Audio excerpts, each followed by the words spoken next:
안녕하세요. 저는 42세 남성으로 작은 식당을 운영하고 있는 자영업자입니다. 식당은 고시학원 옆에 있고 요일에 따라 반찬과 국이 다르게 나오는 곳이에요.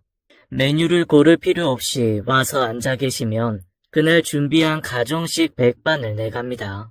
공부에 지친 수험생들 맛있게 드시라고 열심히 운영하고 있어요. 요즘 제 유일한 낙은 집에 가서 3살 터울의 남매를 보는 일입니다. 큰애가 아들이고 둘째가 딸인데요. 이제 7살, 4살 됐어요. 집에 가면 아빠가 좋다고 등에 올라타고 어깨에 매달리고 하는데 애들이 너무 예뻐서 힘든 줄도 잘 모르겠습니다. 고슴도치도 제 새끼는 예쁘다고 하잖아요. 자식이 없을 땐 아무리 제 새끼여도 그렇게 뾰족한 가시가 있는데 어떻게 예쁘다고 하나, 어떻게 품어주나 그런 생각을 했는데 자식을 낳아보니 그 마음 조금은 알겠습니다. 부모 자식 인연은 천륜이라고 하잖아요. 하늘에서 맺어준 인연이라 함부로 끊을 수 없다는데 전 어린 남매 크는 거 볼 수 있는 지금이 너무 행복하고 감사합니다. 30대 초반까지도 제가 이렇게 살 거라 꿈도 꾸지 못했습니다. 결혼도 못할 줄 알았어요. 혼자인 게 좋아서 결혼을 마다한 건 아니었습니다. 오히려 반대였죠. 가족을 이루고 싶지만 그럴 수 없다고 미리 체념했던 긴 시간들이 있었습니다. 전 부모 얼굴도 모르고 보육원에서 자란 고아였어요. 큰 병에 걸려 죽을 위기도 간신히 넘겼고요. 지독한 운명이라고 하늘을 원망도 많이 했는데 지금은 아닙니다. 주영아, 예선아, 아빠 좀 그만 올라타. 얼른 씻고 자게 이리 와. 왜? 그냥 둬. 내가 씻기고 재울게. 당신 쉬어. 하여간 아빠를 엄청 좋아해. 오늘은 애들 목욕 꼭 시켜야 돼.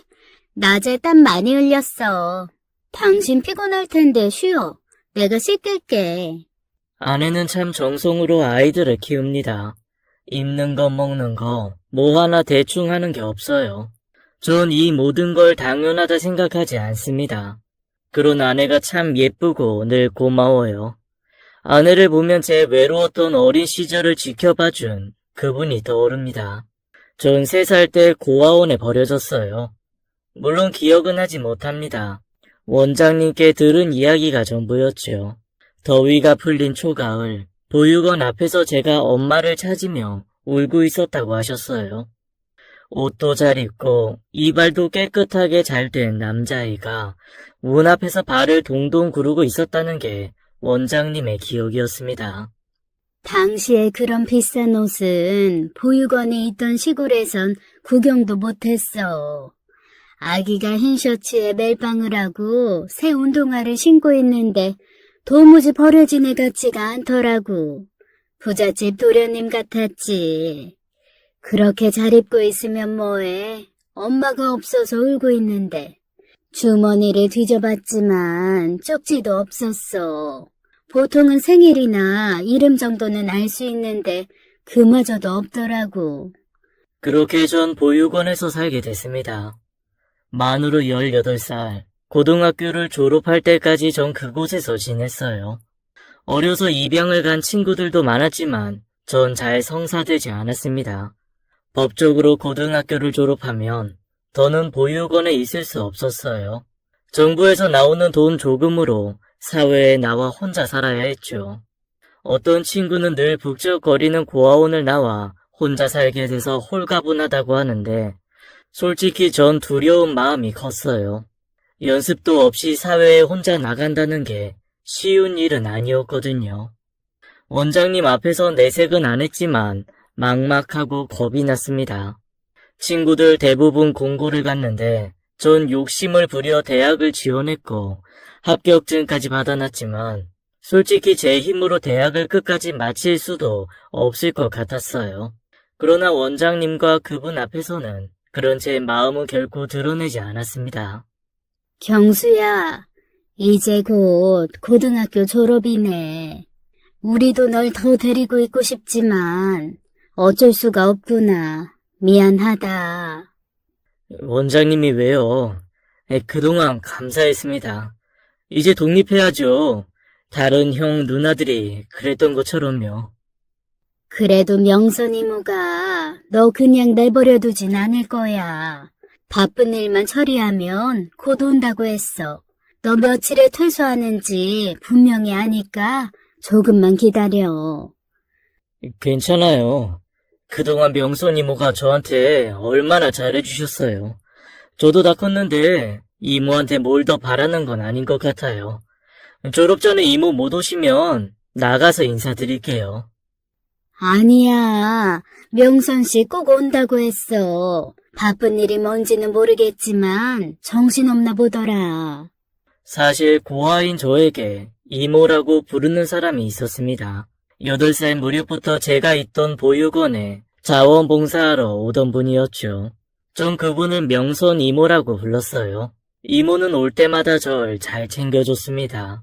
친이모는 아니었지만 거의 마찬가지였어요. 친이모가 있다고 해도 명선 이모보다 잘할 수는 없었죠. 8살 때부터 10년 동안 그분은 저한테 참 많은 것을 베푸셨고 당시 전 어떻게든 그 은혜를 갚아야겠다 생각하고 있었습니다. 그만큼 명선 이모는 저에게 특별한 사람이었어요.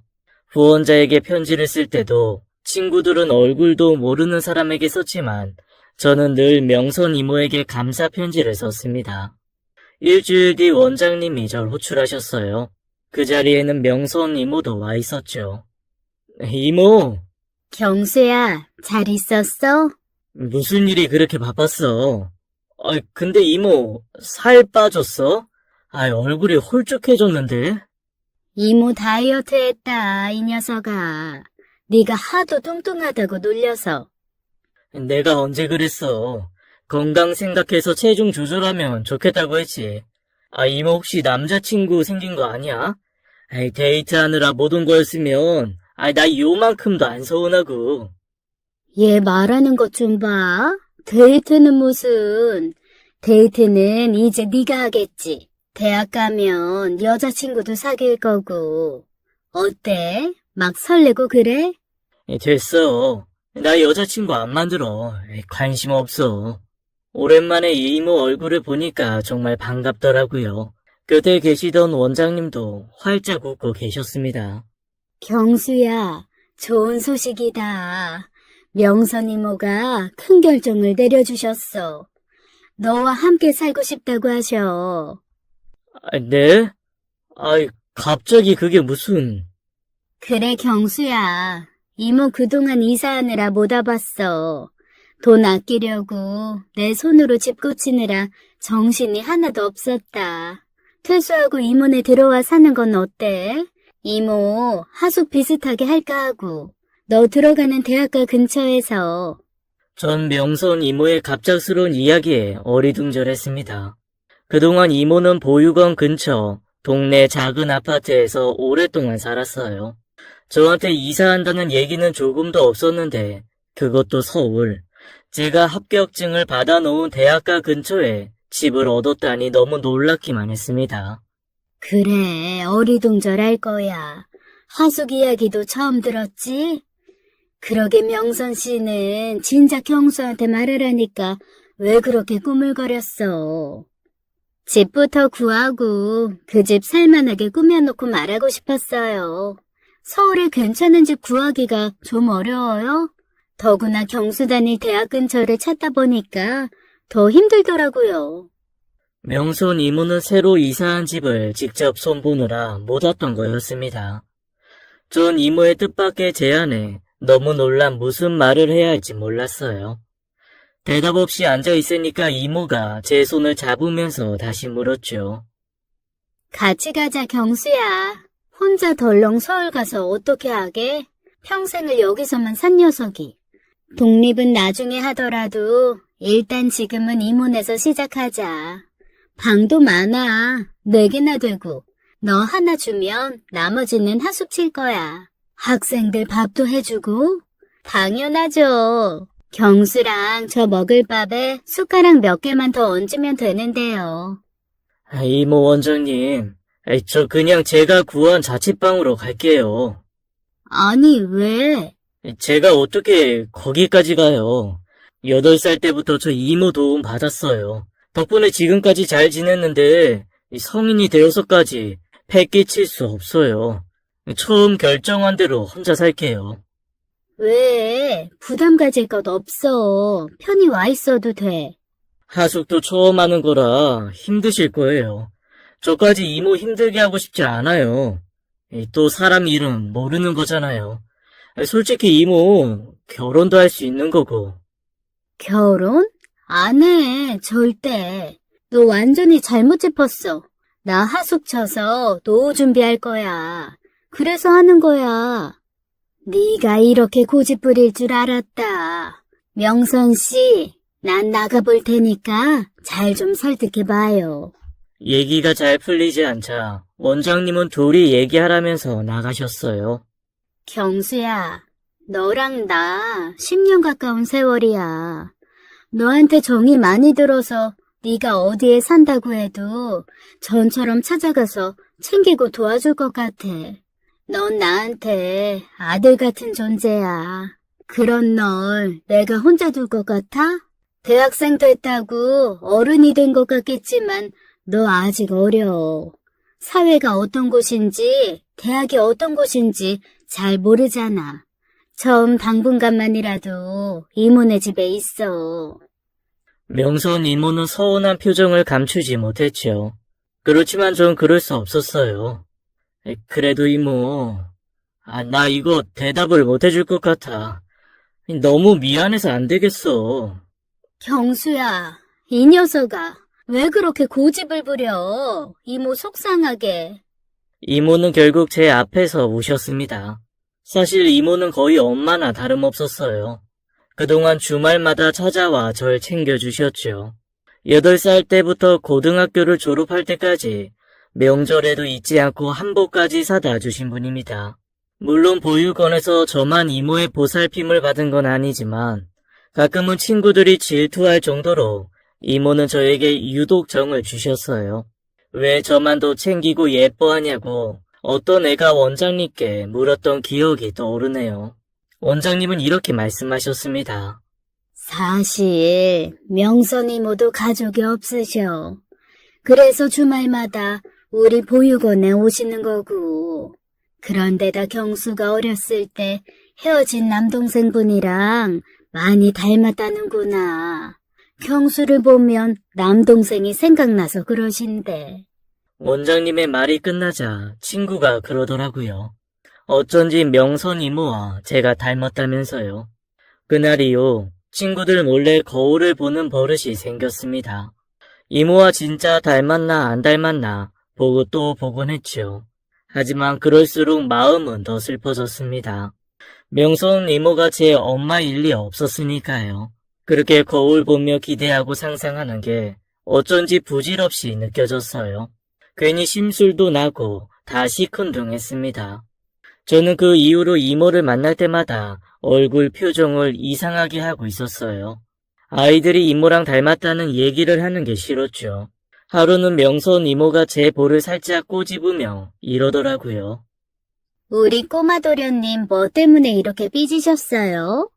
삐진 거 아니에요. 애들 때문에 그래요. 애들이? 왜? 자식들이 나랑 이모랑 닮았다고 하잖아요. 그럼 뭐예요? 이모가 우리 엄마도 아니고 진짜 이모도 아닌데 다 소용없잖아요. 근데 이모 정말이에요? 이모가 어릴 때 헤어진 남동생이랑 나랑 닮았어요? 애들이 그런 얘기를 했구나. 응, 닮았어. 그것도 아주 많이. 특히 큰 눈이랑 귀여운 입이 닮았어. 삐진 표정까지 아주 똑같다. 이제 이모 갈 건데 끝까지 표정 그렇게 하고 있을 거야? 나 화났어요, 삐졌어요. 세모눈한 얼굴로 이모 보낼 거야? 이모는 제 겨드랑이를 간지럽혔고 저도 모르게 웃음이 터져 나와 이모랑 크게 웃었던 기억이 생생합니다. 그리고 하나 또 기억나는 게 있어요. 사실 저는 어려서 집밥이라는 걸 몰랐습니다. 보육원에서 아주 어렸을 때부터 살았기 때문에 늘 식판에 밥을 먹었죠. 저녁 때 TV 드라마 같은 걸 보면 가정집에서 밥 먹는 장면이 나왔어요. 저는 그런 장면 나올 때마다 숨 죽이고 봤던 것 같습니다. 엄마가 애들 이름 하나하나 부르면서 밥, 국을 도자기 그릇에 따로 담아주는 걸 보고 참 부럽다는 생각이 들었어요. 옆에서 보던 애가 불쑥 이런 말을 하더라고요. 저런데 먹는 밥은 맛도 다를 것 같아. 김치도 어쩐지 때깔이 더 고운 것 같다. 침 넘어가네. 누군 저런 집에서 밥 먹고 우린 매일 시판에 맛없는 풀떼기만 먹고 뭐가 이렇게 불공평하냐? 난 TV 속에 있는 쟤가 세상에서 제일 부럽다. 좋겠다 쟤는 엄마 아빠 있어서. 진짜 엄마 아빠 아니야. 넌 그것도 모르냐? 그래서 언제부턴가 TV 드라마를 보지 않게 됐습니다. 괜히 마음만 심란하고 안 좋아서요. 그래도 부모님에 대한 그리움은 지울 수 없어서 우리 부모님은 어떻게 생기셨을까? 어떤 분이실까? 밤마다 누워서 상상을 했습니다. 가끔은 베개가 푹 젖을 정도로 우는 날도 많았어요. 그런데 뜻밖에도 그런 집 밥을 먹을 기회가 왔습니다. 명성 이모가 제 생일날 원장님께 특별히 부탁해서 저를 집에 초대했어요. 보육원에 있는 아이들은 가정집에 갈 일이라고는 입양 갈 집에 미리 가보는 행사밖에는 없었어요. 저는 유독 입양 운이 안 따라줘서 꿈도 못 꾸고 있었는데 명선 이모가 절 집에 데리고 간 거였습니다. 생일이라 특별히 봐주는 거야. 다른 친구들 알면 난리 난다. 원장님 말 무슨 말인지 알지? 가서 이모 말 잘 듣고 얌전히 있다 와야 해. 이모는 보육원 담벼락 뒤에서 절 기다리다가 한박 웃음을 지으면서 제 손을 잡았어요. 그날의 이모는 더 예쁘고 즐거워 보였습니다. 이모, 나 진짜 이모 집에 가는 거야? 진짜 이모 집에? 그럼 가짜 이모 집도 있으려고? 가자. 이모가 맛있게 밥 차려줄게. 이모 집 여기서 가까워. 명선 이모네 집은 보육원에서 버스를 타고 서너 정거장만 가면 되는 곳에 있었어요. 작은 주택에 2층이 살았는데 10살. 어린 제 눈에 그곳은 궁전 같아 보였습니다. 식탁 위에 딸기도 찬장에 과자도 좋았지만 테이블 위에 커다란 선물 상자가 제 눈에 사로잡 봤어요. 명수야, 어서 와. 저기 화장실이야. 손 닦고 밥 먹자. 네. 저는 손을 씻고 나왔지만 밥상 앞에 앉을 수가 없었어요. 밥상은 너무 화려했어요. 그야말로 진수성찬이었습니다. TV 드라마에나 보던 흰 도자기 그릇에 담긴 반찬이 다 먹음직스러웠습니다. 왜 서 있어? 앉아. 경수 불고기 좋아하지? 원장님한테 들었어. 얼른 앉아서 불고기도 먹고 잡채도 먹고 다 먹으면 식혜도 줄게. 이모가 만들어서 차갑게 해놨어. 네, 잘 먹겠습니다. 원래 손님 중에 애손님이 가장 어렵다던데 정말 그런 것 같네. 이모가 음식을 맛있게 했는지 모르겠어. 간을 얼마나 봤는지 이모는 벌써 배가 불러. 음식은 하나같이 꿀맛이었습니다. 젓가락을 들고 뭘 먹어야 하나 한참 망설였어요. 보육원은 솔직히 밥맛이 그렇게 좋지는 않았습니다. 배고파서 먹었지 맛있어서 먹은 기억은 많지 않았죠. 그런데 이모가 한 음식은 달랐어요. 윤기가 흐르는 밥에 펄펄 끓는 된장찌개, 소고기 잔뜩 넣은 미역국, 제가 점에서 사온 케이크도 있었습니다. 이모, 이 동그란 건 뭐예요? 동그랑땡이야. 야채랑 고기 넣고 동글동글 만들었어. 경수 입에 쏙 들어가게. 많이 먹어. 남으면 싸줄게. 밥을 다 먹고 이모는 과일도 깎아주고 과자도 내줬습니다. 그리고 케이크에 촛불도 켰어요. 어린 마음에도 대접을 잘 받았다는 생각이 들었죠. 생일 촛불을 끄고 앉아있는데 이모가 아까 봤던 커다란 선물 상자를 제게 줬습니다. 경수야, 생일 축하한다. 선물이야. 한번 풀어봐. 우와, 이거 진짜 내 거 맞아요? 안에 뭐 들었어요? 저는 너무 설레어서 포장지를 제대로 뜯지도 못했습니다. 대신 이모가 뜯어줬어요. 선물은 레고였고 전 말을 잇지 못했죠. 그렇게나 갖고 싶던 레고를 선물 받았다는 게 실감이 나지 않았어요. 그것도 완성하면 비행기가 되는 광고에서만 보던 멋진 제품이었습니다. 기분은 너무 좋은데 이상하게 눈물이 쏟아졌어요. 전 그만 엉엉 울고 말았습니다. 좋아할 줄 알았는데 제가 펑펑 우니까 이모는 당황했어요. 경수야, 왜 그래? 이모가 뭐 잘못했어? 어린 마음에 그간의 서름이 한꺼번에 떠오르면서 감정이 북받쳤던 것 같습니다. 그때는 그냥 울음이 터져 나와 운 것뿐인데 커서 생각해보니 그랬던 것 같아요. 전 이모 품에 안겨 마음껏 울었습니다. 사실 생일이라고 한 그날도 제가 보육원에 처음 온 날이었지 진짜 생일은 아니었습니다. 그런데도 이모는 정성껏 음식을 준비하고 절 데려다 선물까지 준 거였어요. 너무 고마운 한편 서러웠습니다. 제대로 말도 못하고 한참을 운 것 같아요. 고개를 들어 이모에게 고맙다고 하려는데 전 깜짝 놀랐습니다. 몰랐는데 이모도 울고 있었어요.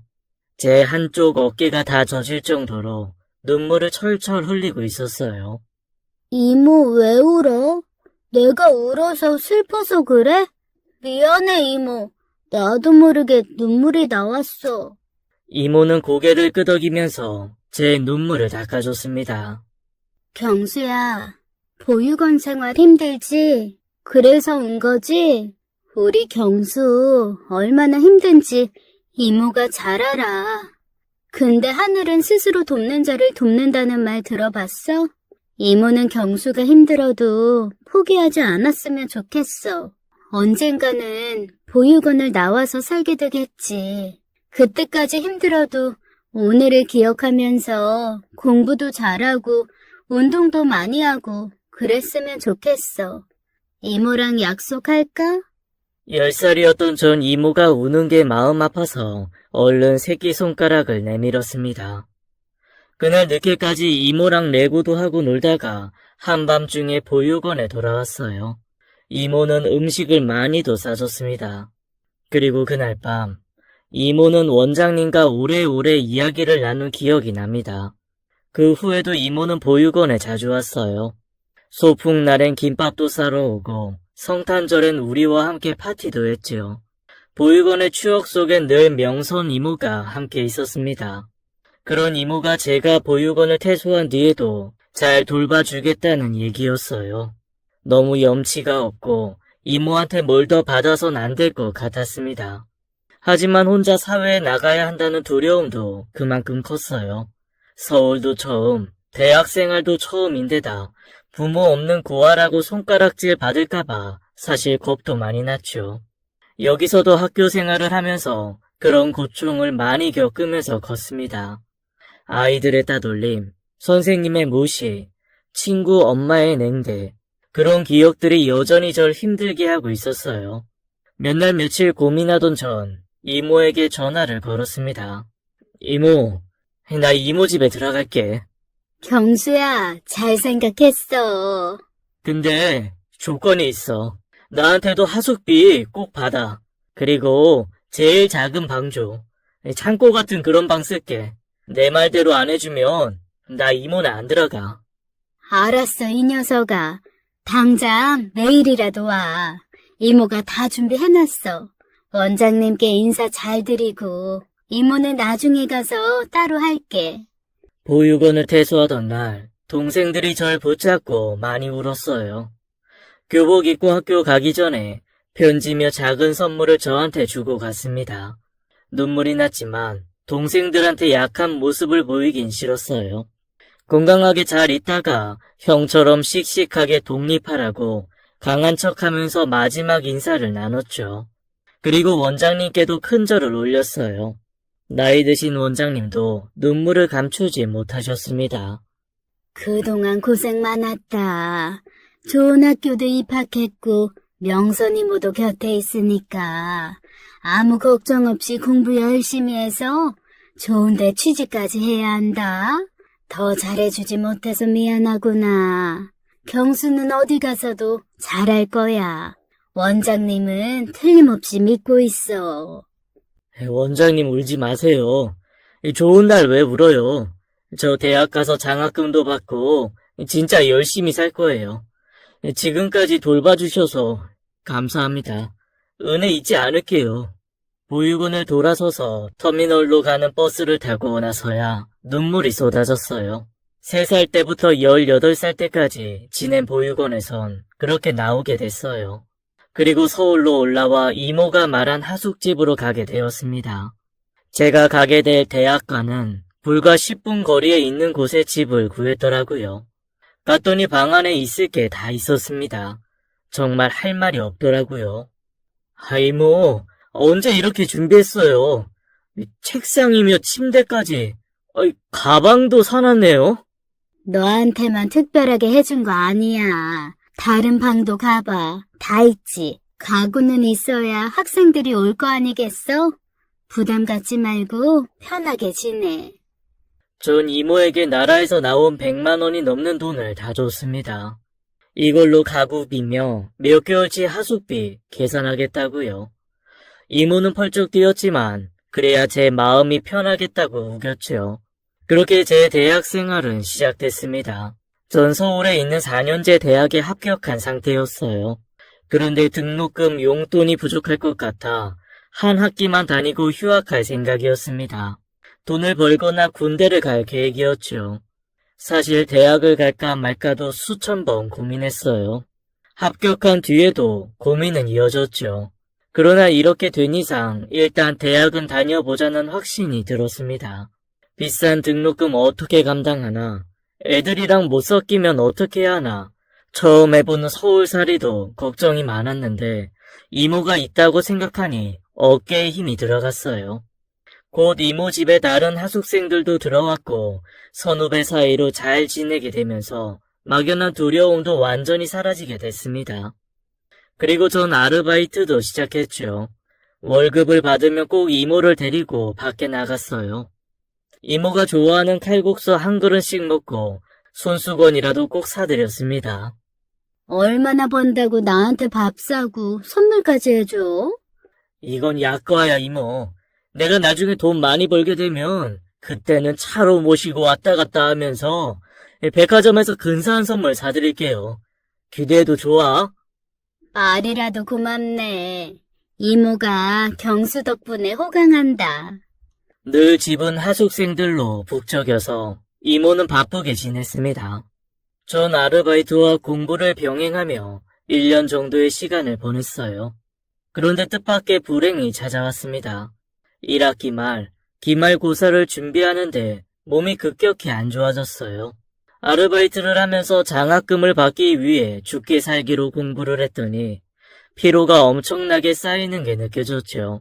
잠이라도 자면 낫겠지 했는데 제 컨디션은 열심히 준비한 기말고사를 볼 수 없을 정도로 나빠졌습니다. 코피가 툭하면 쏟아지고 잘 멈추지 않았어요. 온몸에 알 수 없는 멍이 들기 시작하더니 입맛도 없어져서 나중에는 이모가 차려준 밥도 거의 먹을 수가 없었습니다. 경수야, 그러게 이모가 편의점 알바는 그만두랬잖아. 몸이 도대체 몇 개야?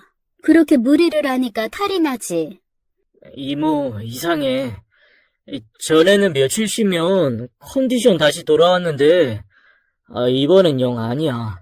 나 왜 이러지? 너 안색도 창백하고 보통 일이 아닌 것 같다. 당장 병원 갈래? 아니야. 편의점에도 연락해놨고 일단 쉬어볼게. 영양제나 몇 알 주세요. 그런 적은 처음이라 정말 당황스러웠어요. 평소 건강은 자부하고 살았기 때문에 이러다 말겠지. 곧 나아질 거라 생각하며 버텼습니다. 그러나 하루가 다르게 체중까지 줄기 시작했어요. 경수야, 이것 좀 먹어봐. 낙지를 먹으면 주저앉은 소도 일어난다잖아. 목 넘기기 좋으라고 이모가 잘게 썰었어. 얼른 한 술이라도 떠봐. 이모, 나도 먹고 싶은데 안 먹혀. 머리가 왜 이렇게 어지럽지? 심장도 두근거리고 숨도 안 쉬어져. 이모 나 이상해. 병원 데려다 줘. 결국 저는 쓰러졌고 그대로 병원에 실려갔어요. 당장 여러 가지 검사를 받은 전 하늘이 무너지는 결과를 듣게 됐습니다. 제 병명은 급성 골수성 백혈병이었어요. 건강한 저를 쓰러뜨린 그동안의 증상은 모두 백혈병 증상이었습니다. 뭐라고요? 의사 선생님, 아닐 거예요. 뭔가 분명 잘못됐어요. 다시 한 번만 확인해 주세요. 이 청년 이름 이경수고 이제 갓 20살 됐어요. 젊다고요. 이모는 그럴 리 없다며 현실을 부정했어요. 저보다도 더 괴로워하고 목 놓아 울었어요. 그뿐만이 아니었습니다. 다 자기 탓이라며 이모는 엄청 자책했어요. 제가 백혈병 소리를 듣자마자 무너져버린 이모의 모습에 제 마음도 갈기갈기 찢어졌습니다. 이게 왜 이모 탓이야? 진정해 이모. 아니야, 경수야. 보육원에서 더 일찍 데리고 나올걸. 이리저리 재고 미루다가 너 건강도 잘 보살피지 못하고 이렇게 된 게 다 내 탓 같다. 다 내 잘못이야. 나 아직 젊잖아. 치료받을 수 있다잖아. 완치 판정되는 사람도 많이 있대. 이모 그만 울어. 아픈 건 난데 왜 이모가 울어? 어떡하니? 이 노릇을 어떻게 해? 이제 겨우 보육원에서 나와서 헐헐 날아보려는데 이게 무슨 일이야? 경수야, 이모는 너무 억울하다. 정말 억울해. 뒤늦게 소식을 듣고 보육원 원장님도 달려오셨습니다. 생각지도 못한 병마와 싸우게 된 저는 결국 학교를 관두고 본격적으로 항암 치료를 시작하게 되었어요.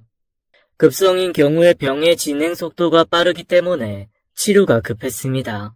이모 앞에서는 젊으니까 잘할 수 있다고 큰 소리 떵떵 쳤는데 병 앞에서 어리고 젊은 건 크게 상관이 없었어요. 간염에 약하기 때문에 모든 소독을 해야 했고 먹는 건 물론이고 생수도 가려 마셔야 했어요. 이모는 하숙도 간두고 제 간병을 하겠다고 나섰습니다. 전 아픈 것도 속상했지만 이모를 힘들게 한다는 사실이 더 싫었어요. 저도 모르게 뾰족한 말들이 쏟아져 나왔습니다. 환자로 있다 보니 희망보다는 절망적인 생각이 더 들었어요. 이모 그러니까 내가 혼자 산다고 했잖아. 따로 살았으면 이렇게 힘든 일도 없잖아. 아니야. 어쩌면 병에 안 걸렸을지도 몰라. 그런 생각 요새 들어. 이모네 들어가는 게 아니었어. 처음부터 끝까지 다 후회돼. 경수야, 그러지 마. 오늘 유독 더 힘들어? 좀 잘래? 내가 자든 말든 이모는 신경 쓰지 말고 그냥 가. 이모랑 나랑 생판 남이야. 잊었어? 왜 이모가 나 때문에 잠도 못 자고 집에도 못 가고 이 고생을 해. 내가 알아서 할 테니까 그냥 가. 이모 그러고 있는 거 보는 게 나 더 힘들어. 그래, 이모 휴게실에 있다가 나중에 올라올게. 힘들면 불러. 가라고. 왜 내 말을 못 알아들어? 가라잖아. 왜 내 저주받은 인생에 끼어들어서 이모까지 고생을 해. 나 혼자 감당할래. 그럴 수 있어. 제발 이모는 병원 나가서 미용실도 가고 백화점도 가고 좋은 남자 만나서 결혼해. 나 같은 거 뒤치다거리 하지 말고. 자꾸 이모에게 독한 말을 쏟아붓게 됐습니다. 이모가 저 때문에 고생하는 걸 보기 싫었어요. 그러나 이모는 절 놓지 않았습니다. 골수 이식에 대해서도 고민을 하는 눈치였어요. 전 사실 골수 이식은 포기하고 있었습니다. 저는 가족이 없는 고아였어요. 그래서 웬만한 이식 조건은 처음부터 맞추기 힘들었습니다. 저는 실망에 빠졌고 이대로 짧은 내 삶이 끝나는구나 하고 체념하고 있었죠. 그런데 원장님으로부터 뜻밖의 이야기를 들을 수 있었어요. 경수야, 하늘이 도왔다. 명선 이모 골수 이식 검사 결과 적합으로 나왔대. 너한테 골수 이식 해줄 수 있대. 무슨 말씀이세요? 이모가 무슨 검사를 해요? 전 이모가 그런 검사를 한 줄도 몰랐어요. 검사를 하더라도 가족이 아닌 타인이기에 골수가 맞을 확률은 턱없이 적었습니다. 그런데 결과가 적합으로 나왔다니 믿기지가 않았죠. 한편으로는 정말 질긴 인연이라고 생각이 들었어요. 그러나 제 생각은 확고했습니다. 이모 괜한 짓만 했어. 나 이식 안 받아. 경수야, 왜 그러니? 네 상태 지금 좋지 않아. 진행 상황도 빠르다잖아. 이모는 너무 기뻐. 너한테 골수 이식 해줄 수 있어서 하늘에 감사해. 이모 진짜 바보야? 나한테 이모는 은인 같은 사람이야. 어떤 사람이 은혜를 이런 식으로 갚아. 하다 이제 골수까지 받으라고? 절대 그럴 수 없어. 나 그냥 다 포기할래. 정신 차려. 네 목숨 하나야. 어디서 그런 이상한 말을 해? 어떻게든 살 수 있으면 살아야지. 포기라는 말 다시는 이모 앞에서 하지 마. 너 골수 이식 안 받으면 앞으로 이모 얼굴 못 볼 줄 알아. 알았어? 이모, 이쯤에서 그냥 나 버려. 이미 태어날 때부터 버려진 인생. 나 미련 없어. 이 녀석이? 너 정말 이모 속상하게 할래? 이럴 거면 다시 보육원 가. 가서 나보다 더 건강하고 똑똑한 애 돌봐줘. 나는 그만 버리라고. 그렇잖아.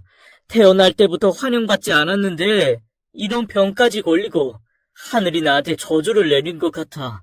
내가 너무 불쌍하게 사니까 이모라는 천사를 보내줬지만 그 행운도 이제 다 쓴 것 같아. 오래 사는 거 미련 없어. 나 다 싫어. 세상도 싫고 사람도 싫고 날 버린 부모도 저주받은 인생도 다 싫어. 경수야, 왜 이래? 이러지 마. 누구보다 살고 싶어 했잖아. 어떻게든 건강해져서 군대도 가고 학교도 졸업하고 싶다고 했잖아. 이러지 마, 경수야. 제발. 저는 팔뚝에 꽂아 놓았던 주사 바늘을 다 뽑고 몸부림을 쳤습니다. 가슴에서 불이 나서 미칠 것 같았어요. 이대로 그냥 죄가 되어 흩어져 버리고 싶었죠. 이모는 그날 제 앞에서 펑펑 울더라고요. 완전히 무너져서 바닥에 주저앉아 우는데 가슴이 찢어질 것 같았습니다. 다 내 탓이다. 그저 다 내 죄야. 그런 말 좀 하지 마. 이모가 그럴 때마다 더 미칠 것 같다고. 그날 이후 전 모든 의욕을 잃고 누워만 있었어요. 이모도 꼭 필요한 일 외에는 제 곁에 가까이 다가오지 못했습니다. 그러던 어느 날 이모는 술을 먹고 왔어요. 무균실에 들어오지도 못하고 밖에서 저와 인터폰을 했죠. 이모의 얼굴은 절망적이면서도 담담했죠. 뭔가 큰 일을 앞둔 표정이었습니다. 이모도 술 마실 줄 알아? 많이 마셨어? 조금 마셨어. 이모 하나도 안 취했어. 너무 가슴이 떨려서 진정하려고 마신 거야. 경수야, 잘 들어. 사실 이모가 그동안 숨겨온 게 있어. 그리고 듣게 된 이야기에 저는 큰 충격을 받았습니다. 절대 믿을 수 없는 그 말을 하기 위해 이모는 못 마시는 술까지 마신 거였어요. 사실은 경수야, 내가 너를 낳았어. 그리고 널 보육원에 데려다 준 것도 나야. 8월 27일 멜빵 바지에 흰 셔츠, 새 운동화 신겨서 미안하다 경수야. 이모, 아무리 취했다고 해도 그런 말을 하면 안 되지. 나 아픈 사람이야. 잊었어? 사람을 놀릴 게 따로 있지. 지금 그 말을 나보러 믿으라는 얘기야? 사정이 있었어. 어쩔 수 없는 사정이. 경수야, 내가 못난 어미다. 네가 버려지긴 왜 버려져? 아니야, 난 널 한 번도 잊은 적이 없어. 너와 떨어진 그날부터 한시도 널 잊은 적이 없어, 경수야. 이모 미쳤어? 지금 그걸 말이라고 해? 그래, 경수야. 불쌍한 내 아들. 너 이렇게 된 거 다 내 탓이야. 뇌죄라고. 하늘도 무심하시지. 우리 경수한테 이런 병을 주시다니. 너무하십니다. 너무하세요. 그만해, 이모. 말이 안 되잖아. 기껏 나았으면서 왜 날 보육원에 맡겼어. 버렸으면 끝이지. 8살 때부터 나한테 온 이유가 뭐냐고. 시간이 지나니까 미안해서 뭐 죄책감 때문에 온 거야? 상식적으로 말이 안 되잖아. 널 지키기 위해서였다면 믿어주겠니? 네 아버지, 할머니가 너무 무서웠어. 그래서 내린 결정이 보육원에 널 데려다주고 가까이서 지켜보는 거였어. 시간이 흐른 후에는 너한테 사실을 말하는 게 너무 무서웠어. 엄마가 잘못된 선택을 했다 해도 너만 건강했다면 이렇게 괴롭진 않았을 텐데. 엄마만 벌을 받았으면 좋았을 텐데. 그러니까 내가 보육원에 버려진 데에는 이유가 있다는 얘기야? 부모가 자식 버리는데 이유가 있을 게 뭐가 있어? 다 핑계 아니야? 나 믿을 수 없어. 다 거짓말이야. 그래, 받아들이기 힘들겠지. 이제 다 말해줄게. 더 감출 이유가 없을 것 같다. 이렇게 제 출생에 대한 이야기가 시작됐어요. 20년 동안 그토록 궁금해했던 이야기였는데 막상 이야기를 들으려니 너무 떨리고 피하고 싶었습니다. 그러나 이모는 담담히 이야기를 하기 시작했어요. 눈치챘겠지만 나도 고아였어. 어려서 부모님 다 돌아가셨지. 찢어지게 가난한 집이기도 했고 어렸을 땐 양부모 집에 입양돼서 살았어. 근데 올해는 못 있었어. 파양이 돼서 결국은 보육원에서 컸고 너처럼 사회에 나왔어. 처음 들어간 공장에서 네 아버지를 만나게 된 거야. 2년 정도 일했을 때 이모는 일하던 공장 사장과 결혼을 하게 됐다고 했습니다. 아들 하나 딸린 41살에 이혼남이었다고 했어요. 전처와 낳은 아들도 있었는데 병을 앓고 있었고요. 다름 아닌 백혈병이었습니다. 얼굴도 모르는 형도 백혈병이었다니 믿을 수가 없었습니다. 이모는 자기가 그 아들을 잘 돌볼 거라고 생각했대요. 어려서 물정을 모르기도 했고 결정적으로 공장 사장이 자기를 사랑하는 줄 알았다고 했습니다. 의심할 수 없었어. 나한테 너무 잘해줘서. 다른 사람들한테는 모질고 괴팍한데 나는 티나게 아꼈지. 공장 사람들이 날 질투할 정도로 공장 사장님, 그러니까 네 아버지는 날 챙겼어. 그래서 결혼을 결심했지. 22의 엄마는 결혼하자마자 저를 갖게 되어 낳았고 출산 후에도 시댁에선 엄마와 저에게 엄청 잘해줬다고 했습니다. 그래서 행복했고 앞으로도 쭉 그렇게 살 줄만 알았다고 했어요. 그러던 어느 날 엄마는 들어선 안 될 얘기를 듣고 말았죠. 너 젖먹이다가 잠들었는데 시어머니와 남편이 하는 얘기를 우연히 들었어. 경수 3살 되면 골수 뽑아도 되지 않냐고 하더라고. 처음에 무슨 소린지 몰랐지. 하지만 이해하고 나니까 소름이 끼쳤어. 네 형, 택수, 백혈병 앓고 있다고 했잖아. 할머니가 택수 간병을 도맡아 하셨는데 골수 맞는 사람이 없어서 고민이라고 했던 얘기가 갑자기 떠오른 거야. 처음엔 설마 했다. 형의 골수 이식을 위해 제 아버지와 할머니라는 사람들이 검사를 했지만 맞지 않았다는 얘기였어요. 또 형제의 경우에 골수가 맞을 확률이 가장 높다는 얘기를 하는 것도 들었기 때문에 이모는 너무 불안한 생각이 들었대요. 그 후 병원에서 할머니와 아버지가 의사에게 택수 남동생이 있는데 아직 어리다. 골수 이식을 위한 검사는 몇 살부터 할 수 있냐고 묻는 걸 보고 이모는 절 데리고 도망칠 결심을 하셨다고 했습니다. 나한테 잘해주고 아들 낳았다고 그렇게 좋아한 게 실은 너와 배다른 형 택수를 살리기 위한 거였어. 사실을 알고도 무서워서 네 아버지한테 따져 묻지도 못했다. 그 얘기를 꺼내는 순간 도망치지도 못할 것 같았지. 그날부터 매일이 악몽이었어.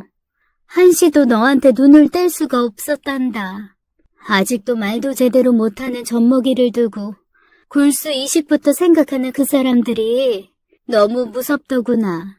널 형을 살리기 위한 도구로 생각한 게 분명했어. 차라리 몰랐으면 좋았다는 생각이 들 정도로 저에게는 잔인한 이야기였어요. 그리고 이후에는 아버지가 엄마를 감시하고 있다는 생각이 들었다고 했습니다. 대를 잇기 위해서는 어쩔 수 없다면서 할머니는 늘 아버지를 설득했고 아버지 역시 경수가 크기만을 기다리는 눈치였다고 했어요. 전 소리쳤습니다. 함부로 갖다 붙이지 마. 누가 형이고 누가 아버지고 누가 할머니야. 나 그런 사람들 몰라. 날 그런 이유로 태어나게 한 사람들 내 가족 아니야. 차라리 없는 게 나아. 이모는 흐느끼는 저를 보며 가슴을 부여잡았습니다. 그때는 지금보다 의학이 발달하지 않아서 백혈병 골수 이식 과정이 더 힘들었다고 했어요. 이모는 차마 어린 저한테 그런 일을 겪게 할 수 없어 도망쳐 나왔다는 얘기였습니다. 잘못해서 잡히는 날엔 더 기다릴 것도 없이 병원에 붙잡혀 갈 것 같아서 이모는 죽기 살기로 아무도 모르는 곳으로 향했대요. 살던 곳에서 정반대, 거의 땅끝으로 이모는 절 데리고 갔다고 했습니다. 그리고 읍내에서 가장 좋은 옷을 사입힌 다음 절 보육원 앞에 두고 떠났다고 했죠. 경수, 넌 어릴 때부터 참 순하고 착했어. 엄마 올 때까지 여기 있으라고 했더니 넌 그 큰 눈으로 날 보면서 고개를 끄덕끄덕 하더구나. 뒤돌아 나오는데 날 붙잡지도 않아. 못할 짓이었지. 경수, 넌 내가 돌아올 줄 알고 굳게 믿고 있었던 거야. 이모는 피눈물을 흘리며 절 두고 떠났고 일부러 거기서 먼 곳으로 나와 이곳저곳을 떠돌며 5년을 살았다고 했어요. 혹시 아버지와 만나도 제가 있는 곳을 들키면 안 된다고 생각해서 그렇게 한 거였습니다. 그리고 5년 정도 지났을 때쯤엔 아버지도 포기했을 거라고 생각했대요. 그제서야 보육원 근처에 정착을 하셨고요. 수소문에서 아버지 할머니가 절 찾기를 포기했다는 걸 알고 그때부터 보육원에 절 보러 오셨다고 했습니다. 살던 동네에는 이모가 바람이나 도망쳤다는 소문이 파다하게 퍼져 있었대요. 그리고 아버지란 사람은 새 장가를 또 들었지만 자식을 보지 못하고 있다는 것까지 알 수 있었다고 했습니다. 그래도 이모는 저에게 자신이 엄마라는 거 밝힐 생각은 없다고 하셨어요.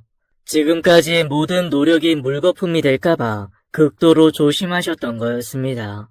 이모는 보육원에서 절 보고 나온 날에는 매일 울었다고 하셨습니다. 절 처음 집에 데려와 밥 먹인 날을 결코 잊을 수가 없다고 하셨어요. 욕심이라고 해도 할 수 없었어. 네가 보육원에서 나오면 같이 살아야겠다고 매일 결심했어. 집도 그래서 구한 거였고 이제와 그 사람들이 널 내놓으라고 해도 넌 경수가 아니고 다른 아이라고 말할 수 있다는 생각에 용기가 생겼다. 아니야, 다 거짓말이야. 믿을 수 없어. 거짓말이라고 생각하면 할 수 없지만 분명한 건 내가 널 낳았다는 거야. 그리고 네가 백혈병 걸린 거 내 탓이라고 했던 거 기억나? 그거 괜한 말 아니었어. 억지 부리지 말아요. 모든 게 죄 많은 나 때문이니까. 제발 경수야. 골수 이식 내가 해주게 허락해다오. 이렇게라도 너한테 진비 갚을 수 있게. 모르겠어요. 다 모르겠다고요. 제가 태어난 이유가 배다른 형을 살리기 위한 목적이었다는 게 너무 싫게만 느껴졌어요. 그런 사람들이 제 아버지와 할머니라는 것도 인정하기 어려웠죠. 솔직히 이모도 다시 보였죠. 나를 살리려고 보육원에 넣었다지만 제가 힘들어하는 거 보면서도 끝까지 절 보육원에 둔 엄마도 용서하고 싶지 않았습니다. 무슨 일이 있어도 절 옆에 두고 지켜야 한다고 생각했어요. 막연히 분하고 서럽고 원통했습니다. 그래도 날 지켰어야지. 어떻게든 같이 살았어야지. 이모 다 알잖아. 나 고아라고 친구들한테 무시당하고 선생님한테 죽도록 맞았던 거. 문방구에서 도둑 누명까지 썼어. 나 고아라고. 엄마 아빠 없어 못 배워서 그렇다고 손가락질 받은 거 다 보고 들었잖아. 그런데 어떻게 날 보육원에 둘 생각을 해? 이제 와 나한테 엄마라고 할 수 있어? 어떻게 나한테 그래? 이모는 더 말을 잇지 못하고 한참을 우셨어요. 저는 이모를 노려보기만 했습니다. 이제 와서 이모가 그런 얘기를 꺼낸다는 게 이해가 되지 않았어요. 아픈 지난 날들만 떠오를 뿐이었습니다. 널 보육원에 보내기로 결심했을 때, 그때 내 나이 24이었어. 너무 약하고 어리석고 힘이 없었어. 세상 물정도 몰랐고 어떻게 싸워야 할 줄도 몰랐어. 그저 네 아버지와 할머니를 피해야 한다고만 생각했지. 그래서 생각해낸 게 보육원이었어. 그때는 엄마에게 그게 최선이었어. 경수야, 엄마 용서하지 마. 엄마가 다 잘못했어. 그래도 골수이식은 꼭 하게 해줘. 귀한 생명을 왜 버리려고 그래. 살아서 엄마 벌 주면 되잖아. 왜 이식을 안 받겠다고 그래. 전 더 이모를 볼 수 없어 외면했고 그렇게 아프디 아픈 대화는 끝이 났습니다. 차라리 모르는 게 나았을 거란 생각이 들 정도로 가슴이 찢어지게 아팠어요. 이모에게 들은 얘기를 정리하기까지 많은 시간이 걸렸습니다. 그러나 시간이 흐르자 조금씩 이성이 고개를 들더라고요. 이모는 그날 이후 제 눈도 잘 못 마주치셨죠. 저는 너무 답답해 보육원 원장님께 이 사실을 얘기했어요. 어떻게 하면 좋을지 모르겠다고 했더니 원장님이 이렇게 말씀하셨습니다. 따지고 보면 명선 씨도 희생자야. 그저 널 지키려고 너 잘못될까봐 자기 인생 포기한 거지. 여자로서 편하게 살 수도 있었겠지만 명선 씨는 널 선택했어. 보육원에서 사는 널 보는 명선 씨 속은 어땠겠어. 그 세월 분명히 쉽진 않았을 거다. 지금의 너보다 고작 2-3살 많았던 걸 생각해봐. 얼마나 겁이 났겠니? 원장님은 이모가 제 엄마라는 거 언제 아셨어요? 혹시 처음부터 알고 계셨던 거 아니에요? 나도 너 대학 갈 때 알았다. 어쩐지 이상하다 했어. 너를 유난히 애틋하게 생각해서 입양을 권한 적도 있었지. 그런데 한사코 안 된다고 거절하는 거야. 그러다 너 고등학교 졸업할 때 되니까 다 털어놓더라고. 이젠 같이 살고 싶다고. 더는 떨어져 있지 못하겠다고. 이상하게 그렇게 그리워했던 엄마인데 마음이 안 열려요. 날 버렸다는 그 생각만 자꾸 들고 이모가 나한테 잘했던 것도 위선이란 생각 들고 나도 괴로워요, 원장님. 나쁘게 생각하면 한도 끝도 없어. 이모가 너한테 얼마나 잘했니? 비록 이모 선택이 최선은 아니었지만 이해해볼 순 없겠니? 너 아픈 뒤부터 얼마나 가슴 찢어지게 힘들어하는지 몰라. 보는 사람이 괴로울 정도로. 명선 씨, 네 앞에선 힘든 내색 안 하려고 얼마나 노력했는지 몰라. 그런 사람이 말 꺼낸 용기 어디서 나왔겠어? 다 너 살리고 싶어서 그런 거 아니겠어? 원장님은 친자식을 곁에 두고도 모른 척 할 수밖에 없었던 이모의 심정을 이해해달라고 하셨습니다. 전 곰곰이 생각했어요. 태어나서 지금까지 엄마라고 부를 수 있는 분은 명선 이모 한 분뿐이었습니다. 명선 이모가 내 엄마였으면 좋겠다고 생각한 적은 셀 수도 없었어요. 그런데 진짜 이모가 제 엄마였고 전 이제 그 사실을 받아들이기만 하면 되는 거였죠. 만약 제가 모든 것을 끝까지 거부하고 죽음을 선택한다면 이모와 저의 인생은 노력과 상관없이 비극으로 끝나는 거였습니다. 그렇게 생을 마감하기는 싫었어요. 남겨진 이모, 그리고 제가 너무 불쌍하다는 생각이 들었습니다. 한 번쯤은 제대로 부모 자식 역할 해보며 살아보고 싶었어요. 전 고민 끝에 이모로부터 골수 이식을 받기로 결정했습니다. 이모는 그 사실을 알고 뛸 듯이 기뻐하셨어요. 경수야, 정말 잘했구나. 잘 생각했어. 우리 경수, 이제 살았어. 이모, 나 한 가지 부탁이 있어. 나 이제 이모를 엄마라고 불러도 돼? 이모 눈가가 빨개졌습니다. 그리고 조용히 고개를 끄덕이셨죠. 전 용기 내서 불러보았어요. 엄마, 엄마. 그래, 내가 엄마야, 경수야. 우리 아들, 고맙다. 엄마라고 불러줘서 정말 고마워. 그동안 독한 말해서 미안해요. 나도 나를 어쩔 수가 없었어. 엄마가 노력한 거 다 아는데도 밉고 원망스러웠어. 분하고 억울했어. 경수야, 엄마는 괜찮아. 어린 네가 감당한 고생, 엄마 절대 못 잊어. 엄마가 더 잘할게. 미안해. 그리고 고마워, 아들.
그렇게 이모와 전 엄마와 아들로 다시 만나게 되었습니다.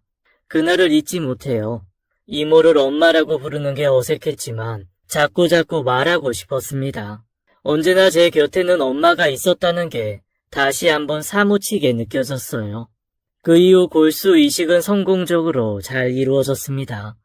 전 이어진 항암 치료도 잘 견뎠고 결국 5년이라는 긴 시간 만에 완치 판정을 받았어요. 제 의지도 있었지만 엄마의 정성 어린 간병도 큰 힘이 되었습니다.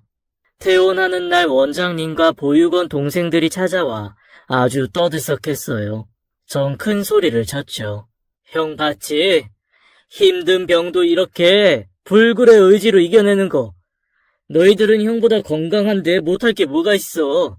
앞으로 고민 있으면 형한테 전화해. 인생 고민 다 들어줄게.